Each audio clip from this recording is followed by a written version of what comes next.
I love surprises and gifts, but I also know that not all surprises are positive. My wife and my best friend surprised me with something that I'll remember for the rest of my life. But I kept my cool and gave them a nice gift in return. It's been a challenging couple of months for me.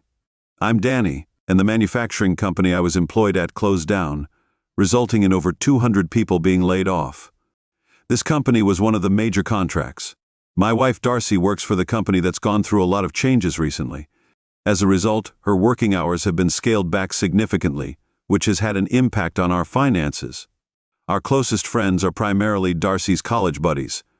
Darcy started working at Acon Solutions straight out of college. Her close friend Ginger faced some delays due to excessive partying, which caused her to graduate a year later than planned. Darcy managed to recruit her to join Acon later on. Trent, who had been part of the same college circle as Darcy and Ginger, also joined Acon. Trent and Ginger tied the knot. About 18 months ago, a year after Trent joined the company, Darcy and I got married. 5 years ago, with my company closing down, Trent, Ginger, and Darcy have all experienced reduced working hours. I'm currently unemployed, but Darcy has been incredibly supportive as I search for new job opportunities. We've had to tighten our belts and make do with my unemployment benefits and Darcy's reduced paycheck. Originally, the four of us had planned a lavish vacation to California's wine country, but due to budget constraints, we've scaled back our plans. Trent and Darcy both had Friday off, while Ginger was scheduled to join us around noon on Friday after her Thursday night shift. We had done a similar trip 2 weeks ago and really enjoyed it. I like fishing, Darcy prefers hiking, and Ginger is into photography. Trent enjoys bird and small animal hunting. On our last trip, the ladies doubted Trent and me, thinking we wouldn't be able to provide enough food for the weekend. They were proven wrong in the wilderness, where there are no six-packs or wine bottles. We brought our own food and drink, including wine bottles.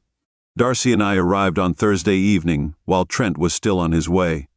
While we were waiting, we were having fun, and Darcy was enjoying the fact that I was showing her a good time. The torrent arrived an hour before dusk, which was about right for Trent's arrival. We transported our initial load to the spot we had discovered 2 weeks prior, which is roughly it was just a short climb from the car park, but our coolers with big wheels were really useful for carrying most of our gear. After Trent and I set up 2 tents, we went back to the cars to get the rest of our stuff, leaving Darcy with Trent's fancy Beretta and a .400 shotgun, which he'd got at a great deal from a pawn shop. I didn't say anything during his enthusiastic descriptions, as I'm not that familiar with firearms. Trent and I have a lot in common, so we caught up on our experiences while walking with small backpacks. We took the rest of our stuff to the campsite. Darcy had started a fire and was cooking burgers and hot dogs. The squow candles didn't do much to protect us from the rain. Our campsite is secluded enough that we seldom hear pastors without cell phone signal for internet browsing. We passed my guitar around and took turns playing. None of us were particularly skilled, but it added to the ambience under the moonlight. We called it a night around 11. Once the fire was out, it got pretty cold in the early hours. Darcy and I cuddled up until she wanted more, which she expressed with muffled moans. I brought her to a climax with her arousal. We like reaching a release without interference. After starting a fire in the morning, I shaved while waiting for the coffee to brew. Darcy, with her hair tied back, joined me when the coffee aroma filled the air. She was dressed in jeans and her favorite sweatshirt. Trent, who usually lets others take charge in the morning, appeared shortly after drinking a few energy drinks. He went bird hunting as soon as he left. Darcy teased me with promises to repeat the previous night. I slipped my hand under her hoodie, playing with her body. We'd agreed to meet around noon to welcome Ginger upon her arrival. I set off towards the lake for a fishing trip after finding a comfortable spot on a rock. I cast my line into the serene waters when I was approached by a man without any fishing equipment. He revealed himself to be a game warden and asked me about my fishing license. I had no license and hadn't caught anything yet, so he gave me a warning. My day and potentially the entire weekend of fishing came to an abrupt halt. It took only 15 minutes for my world to shatter. When I returned to our campsite, I saw Darcy engaged in intimate activities inside our tent. She didn't raise her voice. Her words were unmistakable. "Do it, Trent. I'm burning up. "Oh my God, I'm almost done. Make love to me, Trent, make love to me." His grunts confirmed his involvement. "Oh God, I'm about to climax. Make me complete," my unfaithful wife pleaded. My first thought was to end them both. It was close as I entered Trent's tent and grabbed his shotgun, loading the shells with shaking hands. I stood outside my tent, overhearing Trent's last words. "I'll grab a 6. I got my stuff together to go out again." I backed away from the entrance to my tent and waited for Trent to show up. He was coming towards the cooler, so I hit him on the back of the head with the butt of the shotgun. He was knocked out before he hit the ground. What now? I stood there, looking at someone I used to think was a friend. I felt like the Ashel deserved to die, but I couldn't bring myself to pull the trigger while I was pointing the gun at Trent. My anger peaked when Darcy's voice echoed in my head. "What's going on?" I had to wait a while for Trent. "My throat needs attention." I fired both shotgun shells into the air. Darcy shrieked upon glimpsing KN with the gun, and Trent sprawled on the ground. "Oh no. Oh my God, what have you done? You killed him." Darcy froze at the I aimed the shotgun at her knees. "Your throat needs attention, huh? Open wide or I'll blow your head off. Don't you dare scream." Darcy's mouth gaped open. "Do you think a shock and blast would satisfy your desires?" She was so scared, tears were rolling down her face. I carried on, because simply killing her wouldn't be enough for the suffering she deserved. She had to lie face down until I told her otherwise. If she made a sound, I'd do to her what I did to Trent. She nodded, as if she understood, but she didn't say a single word. She nodded about 50 times in quick succession, before rolling over and burying her face in the pillow. I took her mobile phone from the tent and sealed the entrance shut. As I looked at Trent's body, I had a good idea. I undid the 4 corners of his tent, each one tied with a short length of rope. I used my gutting knife to cut the ropes. I tied one rope to Trent's left ankle. I carried his naked and unconscious body across rocks and thorny bushes. I was heading for my chosen spot. We had seen a large fire ant hill the previous evening. I had to decide whether Trent would be facing up or down. I decided he would be facing down. The sun was coming up. My scorched buttocks gave way to the decision of roasting the wiener and nuts one by one. I drove each tent stake into the ground, fastening an arm or a leg to each. Trent resembled a naked letter X as he grew restless. Ants began to coax him into movement, and I got bitten several times. Ouch! Those bites really sting. I placed a sizable rock in Trent's mouth. He'd need a finger to remove it, but his hands were unreachable, covered in fire ants by the time. Once I'd finished securing him, I'd been bitten by ants dozens of times. Trent was now fully awake and looking at me with pleading eyes, twitching with each bite. "Listen, son of a gun, I could kill you, but that's not nearly enough pain and suffering for you. Even if you have me arrested, there's no way I won't make bail. You turn me into the cops and I'll ensure you disappear without a trace. They won't find your body. I thought we were friends, but friends don't sleep with each other's wives." I went back to the tents. I could hear him crying and whimpering. I was worried that Darcy might use Trent's phone to call for help. I quickly took it from his tent, brushing away ants that had got into my clothes. I was standing outside my tent. I angrily told Darcy, "I hope you're happy now. I'll make sure that if the police get involved, no one finds your bodies. You wanted passionate sex. Well, you'll face my retaliation. I'm not going to divorce you, Darcy. Instead, I intend to. Our bank accounts and the cash in the CD were saved for house renovation since divorce isn't an option. I'll spend the money as I see fit. I'll catch up with you later. Ginger will arrive soon enough. Good luck explaining everything to her. Oh, and just so you know, I have the shotgun aimed at the tent. Don't mess with the zipper or you might trigger it. Danny, please don't leave me. I messed up badly. I know I'm sorry." Despite the temptation to respond, I remained silent. Typically it's a 20. It was just a short hike back to the car, but it took me 10 minutes. Those persistent ants just wouldn't stop biting me. I couldn't even begin to imagine how Trent must be feeling. Our cars were still the only ones in the parking lot. I still had the shotgun in my possession, but it wasn't aimed at the tent like I had led Darcy to believe. After placing Darcy and Trent's cell phones on the ground, I used the butt of the shotgun to smash them into tiny pieces of useless junk. That way they'd never receive service again. I picked up the bits and pieces, and put them in a fast food bag from the rubbish bin. I wished I'd brought a pocket full of shells. A transit car would have taken the brunt of my anger instead. I used rocks to damage his windscreen and then proceeded to disable his headlights, side mirrors, and tail lights. I carried the fast food bag and the shotgun. I didn't throw them away in the rubbish bin belonging to the Keep America Beautiful park system. I reached a picturesque overpass and I threw the shotgun into a peaceful lake when I stopped for gas. I got rid of the phone remnants in the dumpster when I reached the bank around noon. I then did a full check of our finances. The certificate of deposit CD was linked to our savings account, and the bank was willing to waive the early termination fee, which I accepted. After that, I converted a large amount of our checking and savings into numerous Visa gift cards, which I then used to deplete the bank balances.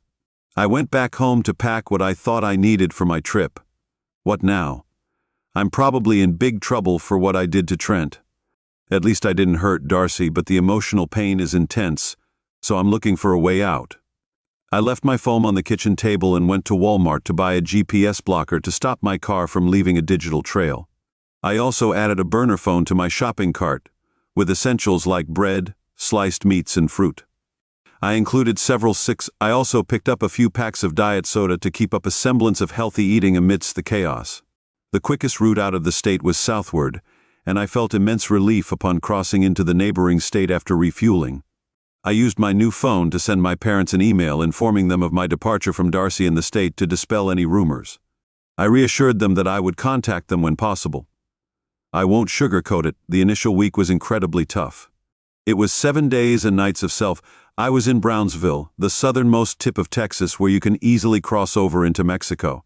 I went to Matamoros, the border town, and they welcomed me warmly. I parked my car in a long-term garage in Brownsville and took only a duffel bag and $22 with me. I had $0,000 in Visa cards with me, and the rest of the money I left in an envelope hidden in the back seat of my car.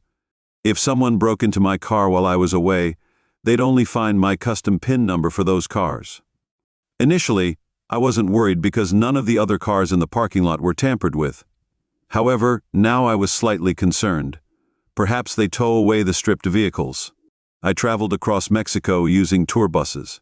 I was enjoying the scenery and meeting working women along the way.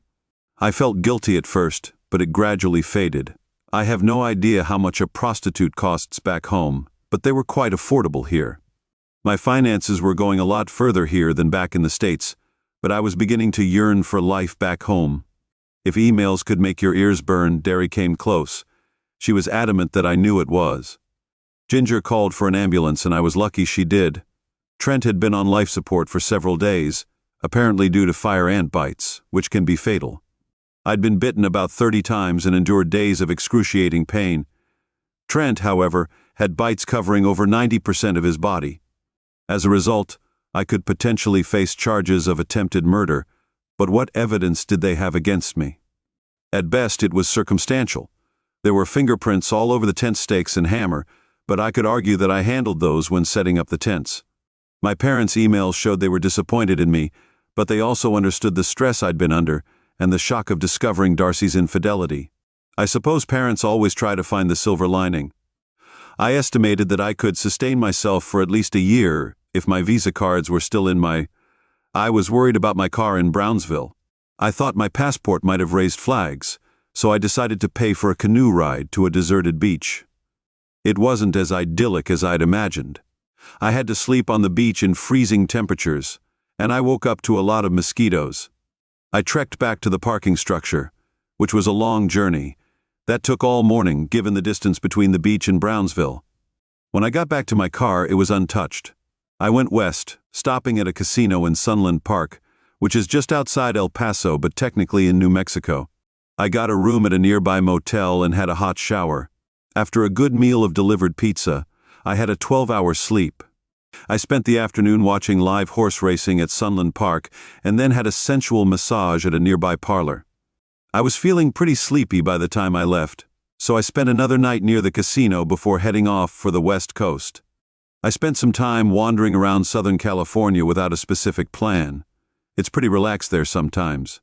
While shopping at a local grocery store, a friendly young woman scanned my purchases.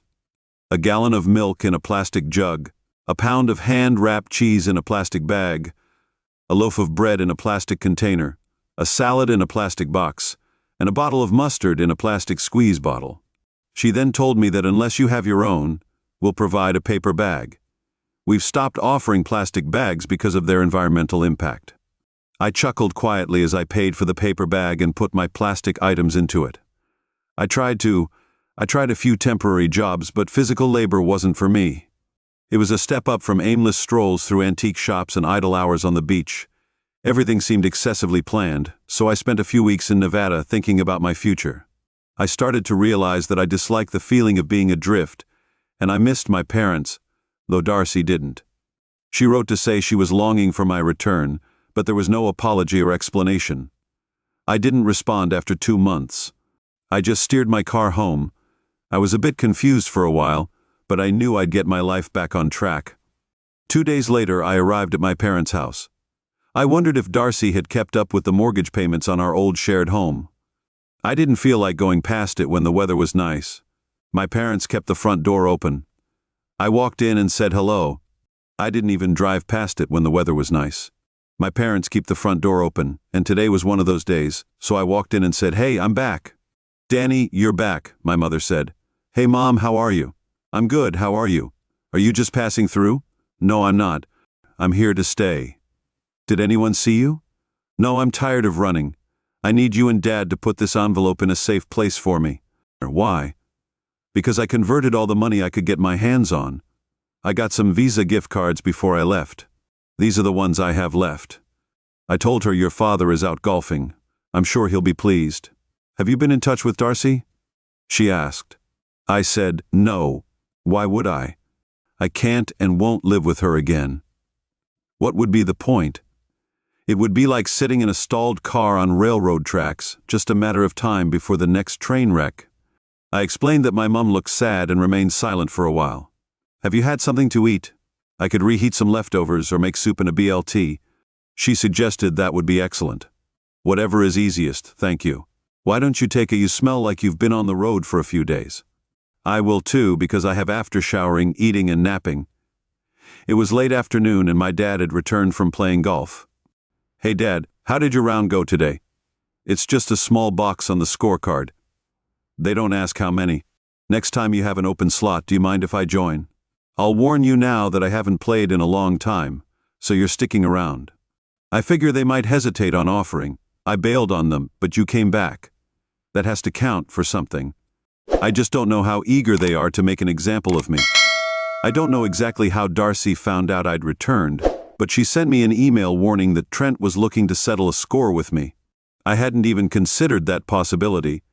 It seems he's recovered from his run-in with those pesky little red devils. The next morning my dad and I went golfing, and when we got back, the sheriff was waiting for me.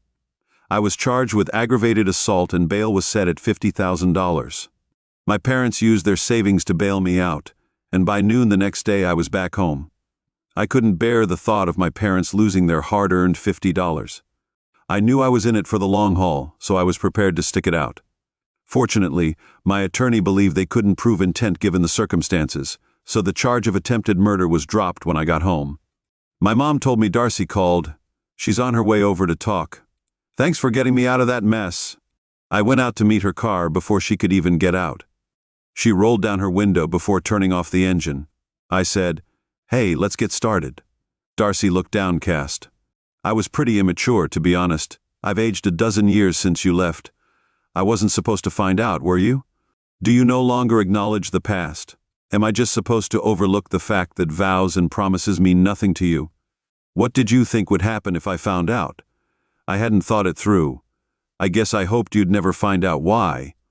I've asked myself that question 1,000,000 times. There's no way to justify it. Nothing comes to mind except that I never thought I'd get caught. How many others were involved with Trent? Just how long were you involved with him? Trent, we had one fling at work and then on the camping trip a few weeks before you caught us." She said, tears welling up in her eyes. "What changed to make you betray me? One day you believe in a lifetime of faithfulness and the next day you decide to abandon it. I don't understand." She was crying as she tried to answer. "I wish I knew. God, I wish I knew. I'm so sorry. I had no more questions, so I just stood there, nodding. Darcy took a moment to calm down. "So, what should we do about the house? I've fallen behind on the mortgage. Payments, let's sell it.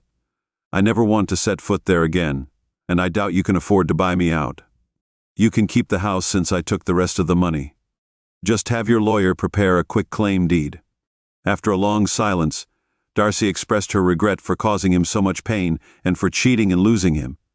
A minute passed before Darcy asked if the money was all gone. Divorce. She left in a huff and told me never to cross her path. I hope she moved away because there was so much hatred in her eyes when she warned me. "It seems like you're still in touch with Trent, but you're mistaken. He's back at work and wanted me to tell you that he'll seek revenge. You want a treat?" "No thanks. That ship has sailed."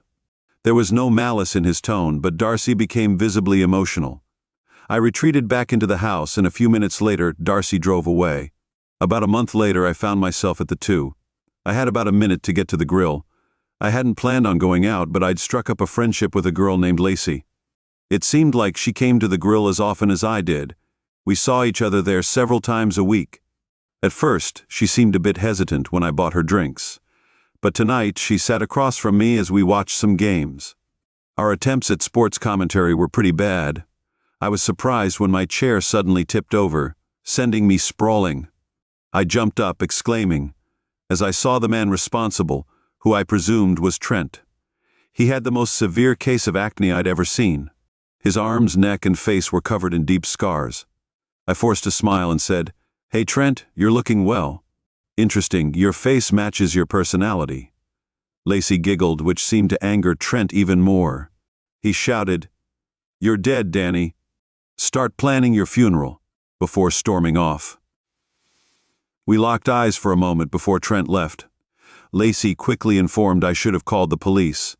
Maybe they could have paid Trent a visit and left the bar in darkness. I departed without Lacey, maintaining my clean record. They say you don't hear the bullet, and that proved true as it pierced me, causing intense pain and a rush of blood fading into unconsciousness. I caught the sound of more gunfire.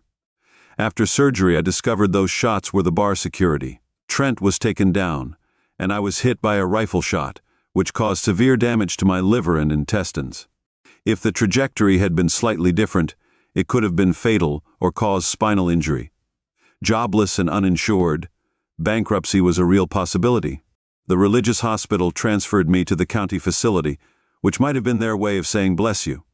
Fortunately, with Trent on the case and long-term medical expenses, the charges against me were dropped.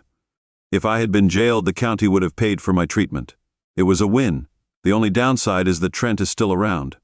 Thankfully, my parents got their bail money refunded.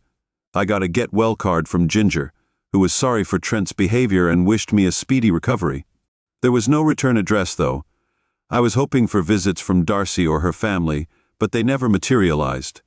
My daily routine usually begins with a visit from a nurse, who looks after my needs before leaving. I do my physical therapy on my own, as I don't have insurance. Despite encouragement from my mom and dad to recover and move out, I feel guilty for disrupting their quiet life. What's particularly unpleasant is having to wear adult nappies. I'm wearing diapers until my body adjusts to the changes in my internal landscape. One of my medications has the unfortunate side effect of anal leakage. It's bewildering to have such a side effect for whatever condition I have. I plan to discontinue this medication once I finish the current bottle. As soon as once I'd regained my strength, I started jogging in the morning at noon, and in the evening I stuck close to home. Wearing down the sidewalks and getting the same dogs to bark at me every time I circled the block. Once I felt confident enough to venture farther, I stopped by the convenience store, then proceeded to the grocery store. I eventually made it to the 2-minute warning. Lacey was there and greeted me with, "Hey stranger, you've lost weight." I gave her a once-over and replied, "Hey stranger, you're looking fantastic." I added, "Pervert, you really scared us that night." She replied that she was scared too, and that she understood my situation. She said that she was trying to get back on track and be a productive member of society. "I was hoping to bump into you. You're quite the smooth talker. We took turns checking on you at the hospital, but then you vanished. There was no insurance, so they cut their losses and passed me off to the county. I see you've been looking good. Have you been fully discharged yet?" "Not quite. I have an appointment next week and I'll try to charm. I had no idea how I was going to get through the last 3 months. Can I get you a drink? Sure, just water. It seems like everything else is off limits. Before the incident, I was just some guy buying her drinks.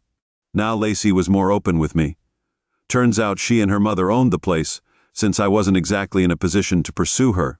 Pursuing her in a nappy tends to dampen your flirtatious spirit. It was simply nice to chat with her after I was no longer in nappies and had enough strength to hold down a job. I started working at an auto parts store, starting with 16 hours a week. My hours gradually increased until I had a full-time position. Time position within a few months. This gave me enough money to move out of my parents' house and also to get health insurance at a fair price, which was really helpful for paying for my prescriptions. One Friday evening while I was working at the counter just after 5, a woman came up to me with some windshield wipers. She said, "Could you confirm if these are the right ones for my car? You're the fire ant guy, aren't you?" she continued. "Well," I replied. She gave me a wink and asked if someone had shot me. When I said no, she asked if I was the one who killed him. I said yes to both questions. She looked dreamy and said, "It looks like you've taken a knock to the head." "Not tonight," she said, "but perhaps we could catch up over coffee so you can share your version of what happened. Are you in a relationship or otherwise committed?" "I don't want to intrude," she said. "How about the day after tomorrow?" "What's your availability?" "I'm on this shift starting at noon and closing at 9. How about breakfast?" "Bob suggests that we go to Gin Gin, which is nearby. There aren't many of them left, so just let me know a time that suits you well. I have to be at work by 9, so let's aim for 7 a.m. Oh, and I'm Faith. Pleasure to meet you, Faith. See you then." After making sure I looked presentable, I made my way to the restaurant. The hostess told me to choose any seat since Faith wasn't there yet. I settled into a booth and waited. Just as I was about to order, the hostess approached me again. "Are you, Danny?" "Yes, that's me. Faith won't be able to make it, but she left you her number," she said, handing me a slip of paper with a phone number on it. My initial disappointment quickly dissipated. "Hello, Faith. It's Danny." "Oh, thank you for calling. I didn't have any other means to contact you. I won't be able to make it for I'm really sorry, but my son is unwell and the daycare won't accept sick children, so I'm waiting for my mom to arrive. I'd love to try again in a few hours. I've taken the morning off, so maybe we can meet before you head to work. It's on me this time, since I stood you up." "Well, if you put it like that, sure. You have my number, so give me a call when you're ready." After enjoying a stack of pancakes and coffee, I understood why Bob enjoyed this place on my way back to my apartment. I caught up on some online classes I was enrolled in. My intention was to transition back to the type of job I had before the plant closed down. Insufficient computer skills were one of the reasons my resume had been rejected. It was around 10. My nerves resurfaced when Faith called. It took me about 10 minutes to get back to the Village Inn. Faith met me outside, and we went in together. After ordering another round of breakfast, we started chatting. I did some online research about what happened. "It seems like you found your wife in a compromising situation with a friend. You restrained him on an island, then left. He found you and tried to kill you. Is that right?" "I did intend to hurt them, but I couldn't. I was so angry I couldn't even pull the trigger of the shotgun. I made a quick decision to stake him on the anthill. I drained our bank accounts and vanished for several months. But being a fugitive didn't suit me, so I returned home. They pressed charges against you but then dropped them. How did you manage that with Trent deceased and my mounting medical bills?"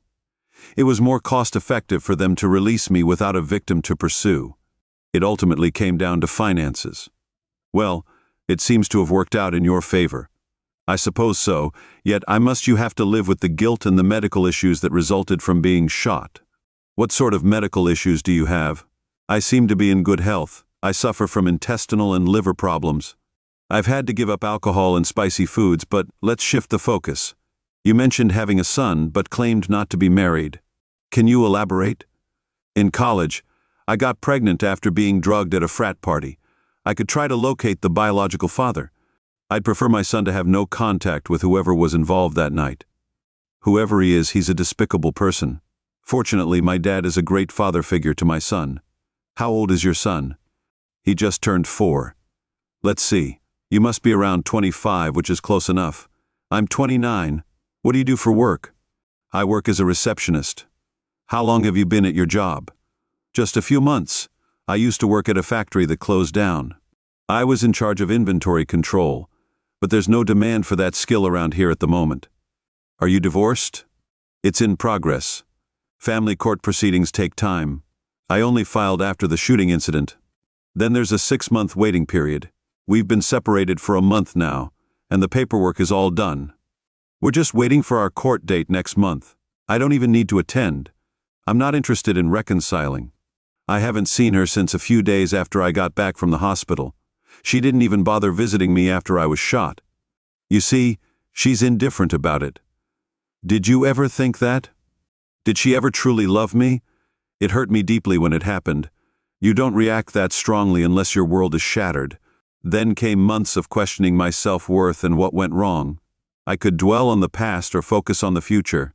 For me, the question is, did she ever truly love me? That's a tough question. Have you ever been in love besides with your son?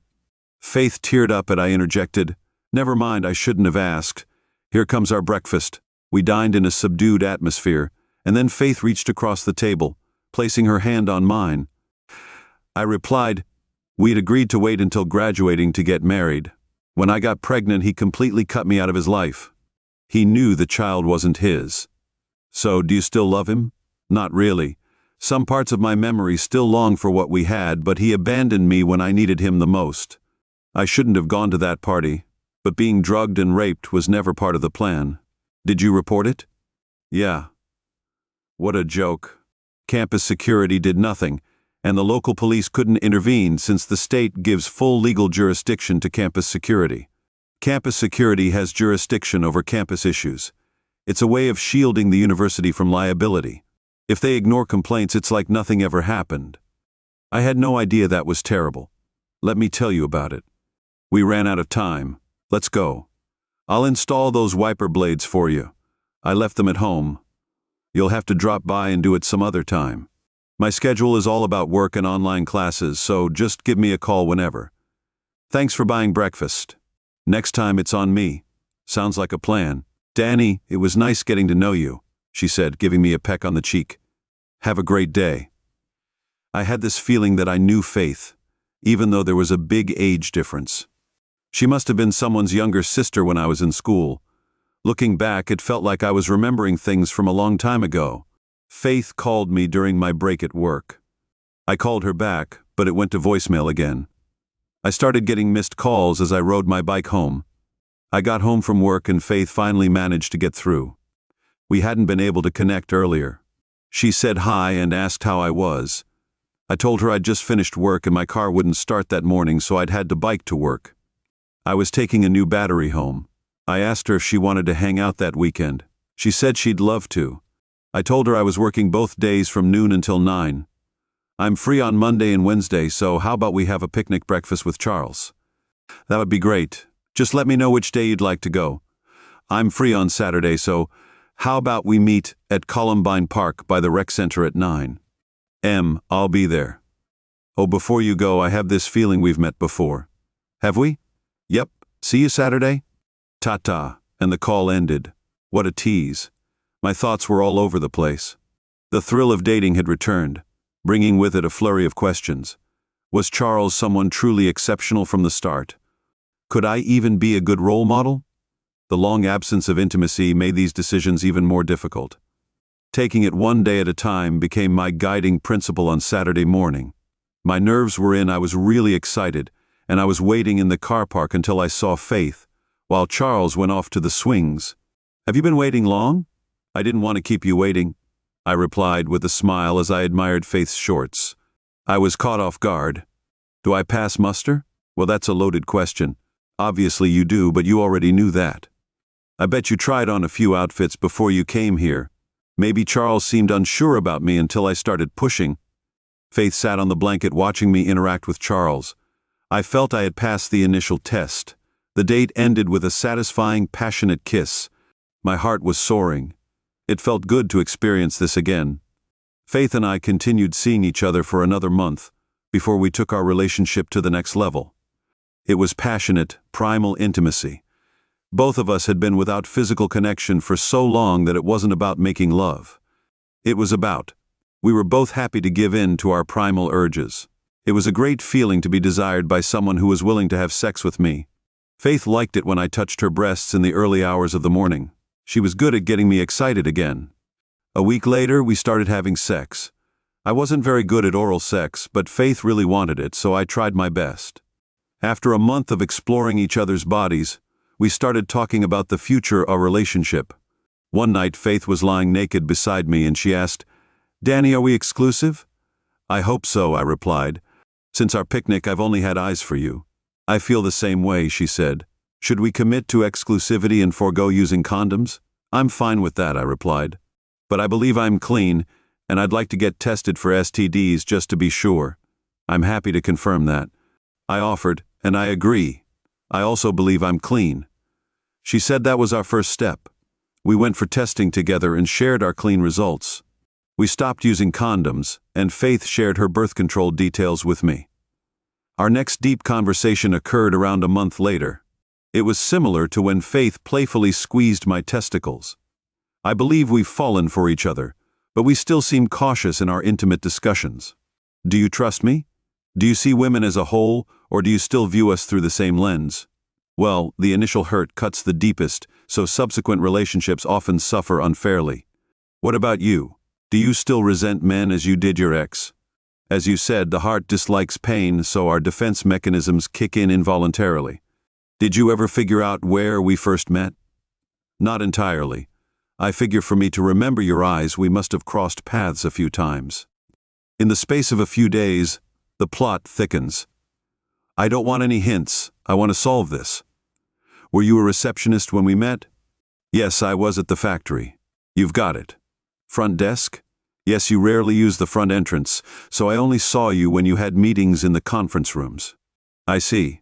I was married then, so I tried to avoid eye contact. Quite disciplined, wasn't I? That's how it goes. So where do we proceed from here? How about counseling? Not that we're heading there, but I know there are people who offer pre-marriage counseling, might help us move on from the past. I thought it was a good idea, so we gave it a try. That was 4 years ago. We got married, and Faith is now a stay-at-home mom with our child, Charles. He's doing well at school and is a big brother. I coach he's on the ball team and treats me like his father. If Darcy and I had had the same conversations that Faith and I still have, we might have ended up together. But we were both pretty immature at the time, and it led to some pretty serious consequences. Thanks to everyone who took the time to listen to today's stories. If you enjoyed it, please consider liking and subscribing. If you haven't already, feel free to share your thoughts on the events in the comments below. Take care.